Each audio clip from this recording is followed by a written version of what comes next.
Nasunog din ang isang tindahan naman ng car accessories sa Barangay Tatalon sa Quezon City. Balita hatid ni James Agustin.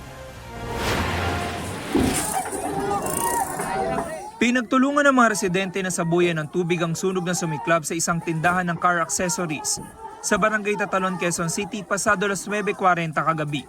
Mabilis na kumalat ang apoy, kaya itinaas sa mga bumbero ang unang alarma. Hindi bababa sa 24 na fire truck ang rumisponde sa lugar. Ilang saglit pa gumapang na rin ang apoy sa ikalawang palapag ng tindahan. Sa kasagsagan ng sunog, natrap sa ikatlong palapag ng establishmento ang magkakaanak na naninirahan doon. Iniligtas sila ng mga rescuer gamit ang mga hagdan. Humingi kami ng saklolo, nagpa-flashlight kami. Pinuntahan kami ng yung mga bumbero. Sinave kami through the grills ng namin, sampayan. Nakalabas naman po lahat. Sobrang usok po, paakyat. Hindi na talaga. Mabuti yung mga anak ko nalabas na. Ang ginawa ko po, pumasok ako sa kwarto, kinuha ko yung mga towel namin, nilubog ko sa balde, sinapin ko sa ulo ng mga anak ko po.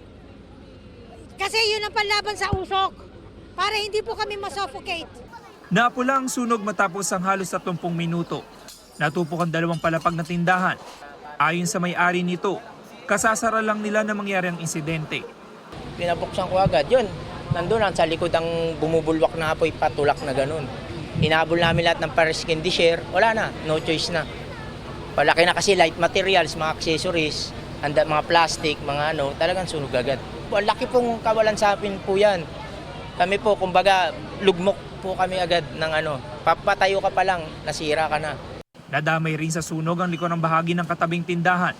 Iniimbestigahan pa ng Quezon City Fire District ang sanhi ng apoy at ang kabuang halaga ng pinsala. James Agustin, nagbabalita para sa GMA Integrated News.